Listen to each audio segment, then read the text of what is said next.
안녕, 뮤비에서 칸 덕후 스코프입니다. 방탄소년단의 컴백이 임박한 가운데 Fake Love라는 제목과 함께 티저가 하나 릴리즈 되었습니다. 그럼 과연 어떤 내용인지 한번 차근차근 살펴보도록 할까요? 매직샵은 두려운 감정을 긍정적인 태도로 바꿔주는 심리적인 기술이다. 이 문구는 비유적인 문구로 받아들여집니다. 신비한 마법 가게가 그동안 방탄소년단이 겪었던 성숙에 대한 두려운 감정을 긍정적인 태도로 바꿔줄 수 있다는 말. 방탄소년단 멤버들은 각자의 두려움을 상징하는 물품들을 가지고 마법 가게로 향합니다. 전당포 같기도 한 이 가게는 클램프의 XXX 홀릭이라는 애니메이션을 떠오르게 합니다. XXX 홀릭에는 뭐든지 파는 마법의 가게, 마녀의 가게가 나옵니다. 그곳은 상대방이 원하는 것들을 그에 상응하는 대가에 맞추어 제공해주는 가게죠. 그와 마찬가지로 방탄소년단 멤버들은 가지고 온 물품들을 가게 주인에게 내어주고 새로운 물품들로 바꿔봤습니다. 성숙에 대한 두려움을 나타내는 물품들은 물풀수목원의 사진, 초콜릿바, 깨진 거울, 이니어 등입니다. 모든 물품을 다 볼 순 없었지만 일단 나온 대로 한번 살펴보도록 하겠습니다. 방탄소년단이 각각 가지고 있는 물품들은 방탄소년단 쇼트필름을 통해 나왔던 오브제임을 알 수 있습니다. 먼저 이어폰 혹은 이니어는 진이 가지고 있던 물품입니다. 방탄소년단 쇼트필름 어웨이크에서 잡음만이 들리던 이니어는 제가 자신의 마음의 소리를 들려주는 오브제라고 말씀드렸었습니다. 여기서 잡음만 들렸던 이유는 미래에 대한 불안감, 성숙해 나아가야 하는 것일까? 이대로 머물면 안 되는 것일까? 고민하고 있던 진의 마음을 나타낸 것이었습니다. 초코바는 제이홉이 마마에서 마지막에서 꺼내 먹은 것입니다. 이는 소설 데미안에서 싱클레어가 어머니에 대한 모성을 기억하던 초콜릿을 대체한 것으로 이 역시 먹지 않고 갖고 있었던 것은 그 모성을 떠나기 싫은 모습을, 쇼트필름 마마에서 깨물어 먹은 것은 이제 그 모습을 떠나는 모습이라고 말씀드렸었습니다. 살아남아야 한다고 적힌 거울 조각은 RM이 깨고 나온 알 조각 중 하나입니다. 이전까지 방탄소년단이 앓고 있던 청춘의 열병이라는 하나의 세계는 깨고 나와야 할 하나의 알이었지만 RM에게는 더없이 소중한 화양연화, 추억이기에 가지고 왔습니다. 수목원은 쇼트필름 비긴에서 그리고 제이홉과 지민의 쇼트필름에서도 보였던 것처럼 방탄소년단이라는 새들이 날던 숲, 그들이 함께하던 공간이었습니다. 그 공간을 떠나오는 것을 망설이고 성숙에 대해 고민하던 비는 사진을 가지고 왔습니다. 아마 슈가는 라이터 혹은 믹스테이프일지도 모르겠습니다.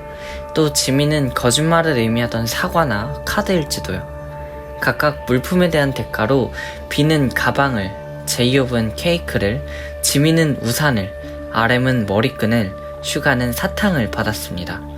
방탄소년단 기승전결에서 사용된 오브제들로 각각 이전과는 다른 새로운 국면을 맞이하는 데에 사용되었던 물품들입니다.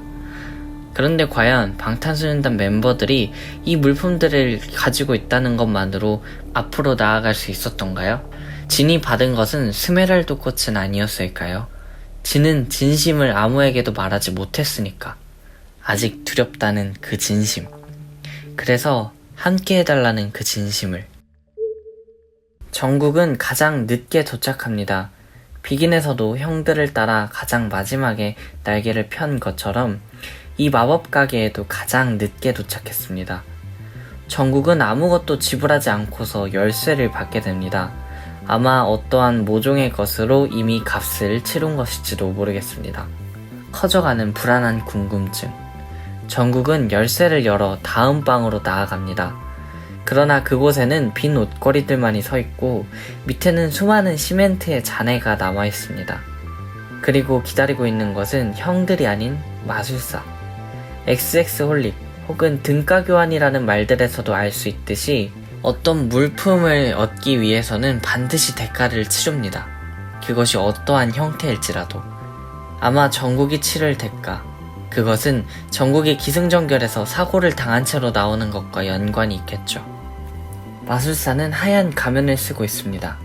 마술사의 뒤로 보이는 문 너머에는 형들이 기다리고 있을지도 모르는데 마술사는 왠지 모르게 전국의 길을 가로막고 있는 것 같아 보입니다.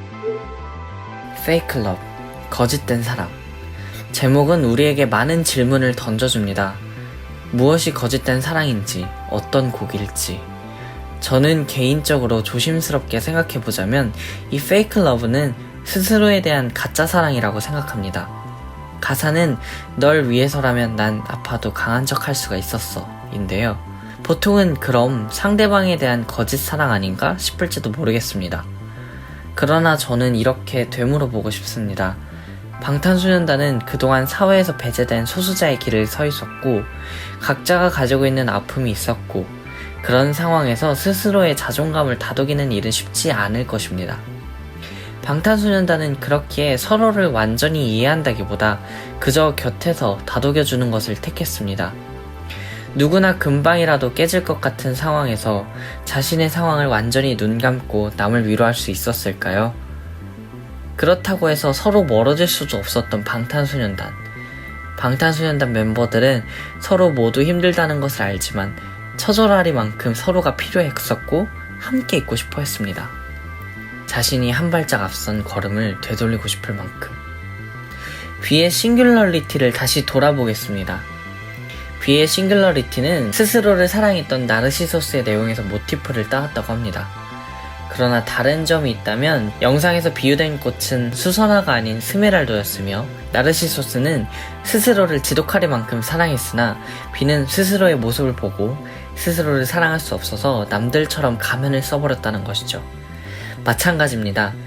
자신의 모습을 사랑할 수 없었던 방탄소년단은 서로에게 강한 척하며 위로를 건네다가도 자신의 모습은 이렇게나 초라한데 하며 자기 비하 혹은 자기 연민과도 같은 모순에 빠져왔습니다. 네, 그래서 Fake Love는 거짓된 사랑. 스스로를 진정으로 사랑할 수 없었던 방탄소년단의 자학적인 이야기가 될 것 같습니다. 틀리면 어떡해. 방탄소년단이 겪는 감정은 사실 굉장히 세밀합니다. 2015년 방탄소년단 비긴즈 그 전부터 이어져 온 떡밥은 방탄소년단이 지니고 있는 길고 긴 서사를 보여줍니다. 그 촘촘하게 짜여진 내용들이 언젠가 아름답게 피어나길 기대하면서 스메랄도의 말하지 못한 진심이 전해지길 기대하면서 방탄소년단의 Fake Love 뮤비 해석도 스코프와 함께 해주실 거죠? 이상 뮤비 해석하는 덕후 스코프였습니다.